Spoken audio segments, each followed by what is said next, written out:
सादर प्रणाम। Kanti Ranjana Mission Awareness Karma YouTube channel में आपका स्वागत है। आज जानकारी देने का प्रयास करूंगी आर्थिक रूप से कमजोर वर्ग का प्रमाण पत्र बनाने के संबंध में कि ये प्रमाण पत्र क्या है, इसका बनाने का लाभ क्या है, इसको कैसे बनाया जाता है, किन कागजों की आपको जरूरत होगी, कैसे आप अप्लाई करेंगे। लेकिन इन सारी चीजों पर चर्चा करने से पहले मैं एक महत्वपूर्ण चीज आपको बताना चाहती हूँ कि जो आर्थिक रूप से कमजोर वर्ग का जो प्रमाण पत्र होता है वो एक वित्तीय वर्ष के लिए वैलिड होता है। एक वित्तीय वर्ष का मतलब 1 अप्रैल से 31 मार्च तक। अब मैं इसको एग्जाम्पल के साथ एक्सप्लेन करना चाहती हूँ। जैसे किसी ने 1 जनवरी 2025 को EWS का सर्टिफिकेट बनाया, तो वो कब तक वैलिड होगा? वो सिर्फ 31 मार्च 2025 तक ही वैलिड होगा, क्योंकि आपका वित्तीय वर्ष क्या है, 2024-25। इस बात का विशेष ध्यान रखें। को मैंने इस उदाहरण को देखा है कि एक बच्चा था जिसका सिलेक्शन हुआ था बट वो रिजेक्ट हो गया था, क्योंकि उसे लगा कि उसका जो EWS का जो सर्टिफिकेट है 1 साल के लिए वैलिड है। जैसे उसने फरवरी 2024 में बनाया होगा तो उसे लगा फरवरी 2025 तक के लिए वैलिड है, बट नहीं, ये एक वित्तीय वर्ष के लिए वैलिड होता है। जब आप EWS का सर्टिफिकेट देखेंगे तो उसमें ऊपर लिखा होता है वित्तीय वर्ष हेतु, इस वित्तीय वर्ष हेतु। तो इस बात का हमेशा ध्यान रखें, क्योंकि आज की डेट में जो इसका मेजर बेनिफिट है वो यही है कि उत्तराखंड सरकार की जितनी भी सरकारी सेवाएं हैं उसमें जो 10% आरक्षण दिया जाता है, उस आरक्षण का लाभ लेने के लिए इस सर्टिफिकेट की आवश्यकता होती है। जो शैक्षणिक संस्थाओं में प्रवेश के लिए जब जरूरत पड़ती है तो वहां पर इस आरक्षण का लाभ लेने के लिए सर्टिफिकेट की जरूरत होती है। अब बात आती है कि कौन इस सर्टिफिकेट को बना सकता है, कौन इस सर्टिफिकेट के लिए पात्र होगा। तो उसके लिए महत्वपूर्ण पात्रताएं ये हैं। पहली पात्रता है कि वो उत्तराखंड का स्थायी निवासी हो और सामान्य जाति का हो।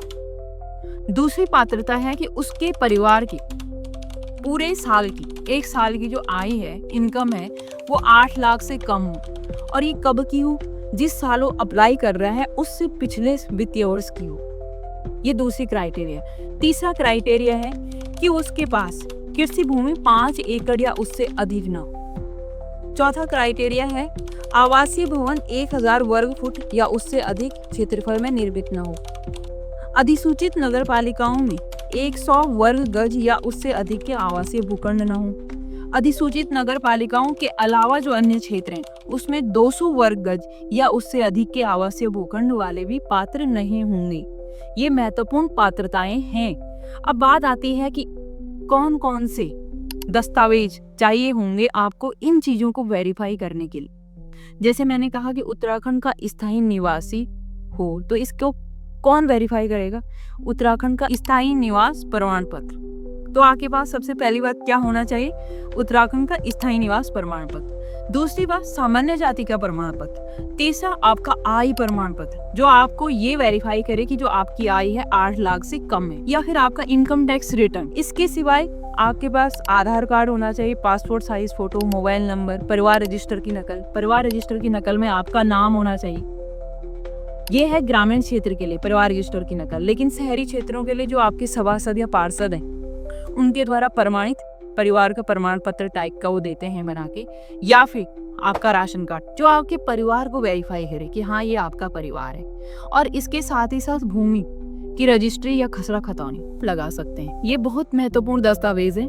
इसके सिवा वैकल्पिक दस्तावेज भी मांगे जाते हैं, लेकिन ये महत्वपूर्ण है। अब बात आती है कि आप अप्लाई कैसे करेंगे। तो अप्लाई करने के 2 तरीके हैं। या तो आप खुद अप्लाई कर सकते हैं, अपनी सरकार पोर्टल है उत्तराखंड सरकार का, जिसमें आप अपना यूजर ID पासवर्ड बना के लॉगिन कर सकते हैं और खुद अप्लाई कर सकते हैं, अगर आपके पास ये सारे कागज है। लेकिन अगर आपके पास ये सारे कागज होने के बाद आपको नहीं आता है तो आपको क्या करना है? नजदीकी जो जन सुविधा केंद्र है वहां पर जाके आप आवेदन करा सकते हैं। वहां पर आपको एक नंबर दिया जाएगा जिससे आप आने वाले फ्यूचर में कुछ दिनों के बाद ट्रैक कर सकते हैं कि आपका आवेदन अभी कहाँ है। जैसे ही आप आवेदन करते हैं, अप्लाई करते हैं, तो आपका प्रमाण पत्र चला जाता है बनने के लिए किसके पास? राजस्व विभाग के पास। तो राजस्व विभाग के जो पटवारी हैं, तहसीलदार हैं, वह उनके उस क्षेत्र के जो कनिष्ठ अभियंता है उनको नॉमिनेट करते हैं कि आप इसको जांच करो इसकी। लेकिन 21 जनवरी 2025 को शासनादेश आया है कि स्थलीय निरीक्षण तहसीलदार से निम्न स्तर के अधिकारी द्वारा न कराया जाए। तो जैसे ही वो जांच करते हैं, सभी चीजें आपकी सही पाई जाती हैं, तो 15 दिन के अंतर्गत तहसीलदार आपके इस प्रमाण पत्र को जारी करता है।